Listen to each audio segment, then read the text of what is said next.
warahmatullahi wabarakatuh. Alhamdulillah alladzi khalaqa ni'matal kubra ala sayyidi waladi Adam. Asyhadu an la ilaha illallah wa asyhadu anna Muhammadan abduhu wa rasuluh la nabiyya ba'dah. Alhamdulillah, di malam yang berbahagia ini kita diberi rahmat oleh Allah, umur panjang, dan insyaallah kita selalu menegakkan agama Allah selama di dunia ini, khususan juga kita menegakkan akidah Ahlussunnah wal Jamaah khususnya di Aceh ini.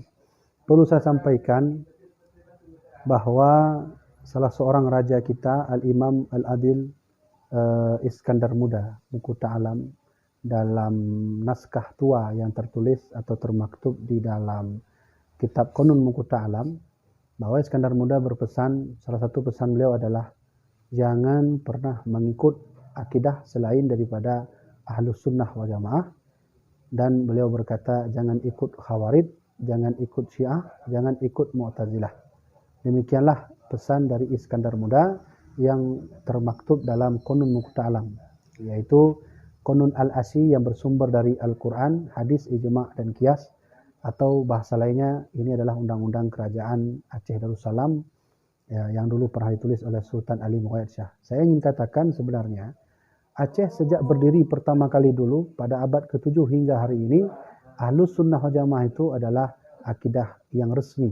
Dulu belum ada Khawarij, belum ada Syiah, belum ada Mu'tazilah.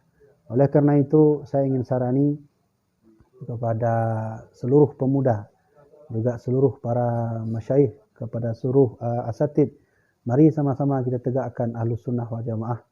Jangan ada akidah-akidah lain seperti Syiah, seperti Khawarij, atau bahasa hari ini adalah Wahabi Salafi, karena semua akidah-akidah itu dapat merusak akidah kita kepada Allah dan dapat membuat iman kita itu runtuh kepada Allah Subhanahu wa taala. Khususan saya berpesan kepada aliansi kepada aliansi pecinta aswaja, tegakkan kembali Ahlussunnah wal Jamaah, karena ini punya ulama kita, ini punya raja kita, khususnya punya Raja Iskandar Muda.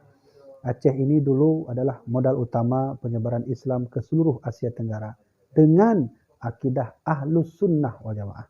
Maka saya sarani jangan ikut akidah lain. Kalaupun ada akidah itu di Aceh ini, mohon untuk diberikanlah pelajaran sedikit. Kalau bisa ya dirangkul mereka agar mereka menjadi Ahlus Sunnah wal Jamaah. Jadi saya sarani di Aceh tidak ada akidah lain. Jangan pakai akidah lain. Wahabi tak boleh, Syiah tak boleh, Mu'tazilah tak boleh. Hanya khusus akidah Ahlus Sunnah wal Jamaah.